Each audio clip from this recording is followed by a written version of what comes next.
है मदन, वाकई में ये बीजेपी ने एक चौंकाने वाला फैसला लिया है और देखिए कहा भी ये जा रहा है कि इस तरह के फैसले सिर्फ बीजेपी में ही संभव हैं जहां युवा नेताओं को पूरा मौका दिया जा रहा है।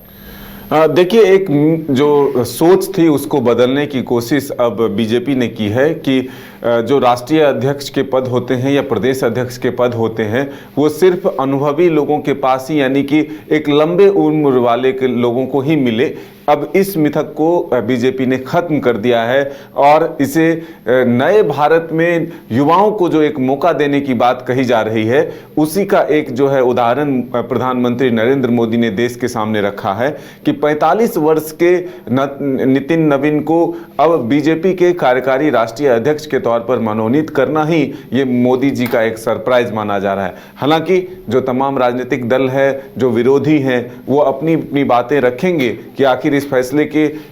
उनके नज़र में क्या मायने हैं, लेकिन जिस तरह से प्रधानमंत्री ने खुद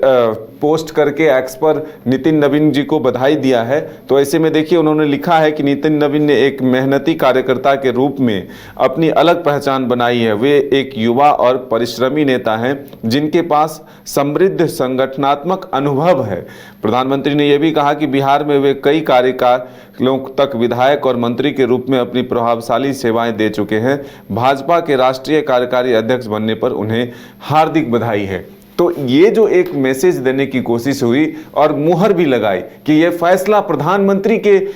सहमति से हुई है, न कि पार्टी के और नेता राष्ट्रीय अध्यक्ष के सिर्फ सहमति से हुई है, तो ये कह सकते हैं कि बिहार पर एक फोकस जो प्रधानमंत्री नरेंद्र मोदी की कही जा रही है कि सबसे ज़्यादा अगर देश में किसी राज्य पर प्रधानमंत्री का फोकस है तो वो अब बिहार पर होता हुआ नजर आ रहा है। देखिए, ऐसे फैसले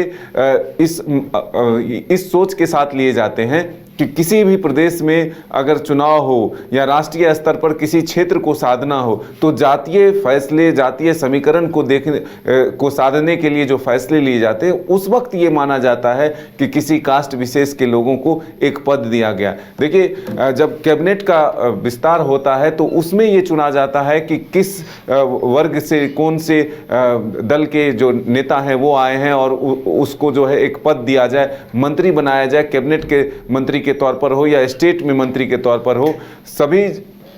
जगहों पर ये कहा जाता है कि इस तरह से एक कोशिश की जाती है कि आखिर कैसे उसको साधा जाए। लेकिन ये जो एक मैसेज दी गई है, ऐसे में हम ये कह सकते हैं कि प्रधानमंत्री ने युवाओं को आगे लाने के लिए और एक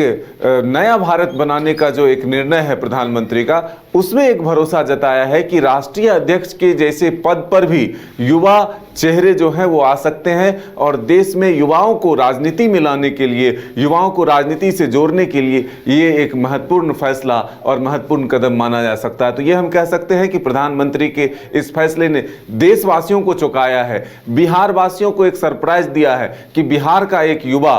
ठीक है 4 बार के विधायक हैं वो, लेकिन आप अगर बिहार और झारखंड में ही देखें तो 8 बार, 6 बार, 7 बार के विधायक जो है वो मंत्री और स्पीकर और राज्यपाल के तौर पर रह चुके हैं। लेकिन सीधे तौर पर भारत के एक सबसे बड़े दल, जिस तरह से बीजेपी के लोग कहते हैं कि अब देश ही नहीं बल्कि राष्ट्र की सबसे बड़ी पार्टी बन चुकी है बीजेपी, विश्व की सबसे बड़ी पार्टी बन चुकी है बीजेपी, तो अब उस पार्टी का अगर राष्ट्रीय अध्यक्ष के तौर पर चयन हो और वो भी 45 साल के एक युवा चेहरे का चयन हो तो ये जरूर देश के लिए एक बेहतर मैसेज है, युवाओं के ऊपर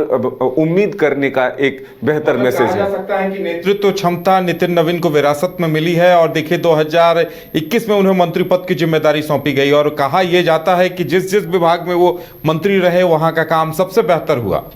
बिल्कुल, देखिए अनुभव, राजधानी रांची में वो पले बढ़े और ये कहा जाता है कि घर से ही जो संस्कार है, जो शिक्षा है वो दी जाती है। तो बचपन से जब अपने पिता के साए में पले बढ़े तब राजनीति का गुर उन्होंने अपने पिता से ही सीखा और अब जब पिता के असामयिक निधन हुई थी तब उस एक तरह से उस ज्ञान को, उस अनुभव को इस्तेमाल करने का मौका मिला, पार्टी ने उन पर भरोसा जताया और 4 बार लगातार राजधानी पटना जैसे क्षेत्र से वो विधायक चुनकर आए, बांकीपुर विधानसभा क्षेत्र से वो विधायक चुने और फिर जब मंत्री के तौर पर उनको जिम्मेदारी दी गई तो बेहतर कार्य उन्होंने उस विभाग में किया। और खास करके जब उन्हें प्रभारी के तौर पर छत्तीसगढ़ भेजा गया तब वहां भी एक बेहतरीन जो परिणाम उन्होंने दिया। तो इसका ही परिणाम अब नितिन नवीन को गिफ्ट के तौर पर प्रधानमंत्री और बीजेपी के राष्ट्रीय अध्यक्ष और गृह मंत्री अमित शाह ने दिया है। तो अब देखना होगा कि देश को जब बीजेपी जैसे पार्टी ने ये एक सरप्राइज के तौर पर दिया है कि युवाओं की भागीदारी राजनीति में सिर्फ कार्यकर्ता के तौर पर नहीं, नेता के तौर पर नहीं, बल्कि एक गाइड करने वाले के तौर पर भी हो, राष्ट्रीय अध्यक्ष के पद पर भी हो, तो ये एक बेहतर मैसेज देश के युवाओं को राजनीति की ओर आकर्षित करने के लिए दे रहा है। बिल्कुल मदन, तो हमारे साथ जुड़ने के लिए और तमाम जानकारी देने के लिए आपका बहुत बहुत धन्यवाद। तो अब नितिन नवीन का स्वागत बीजेपी दफ्तर में काफी जोरदार तरीके से चल रहा है, वो तस्वीरें भी हम अभी आपको दिखाएंगे।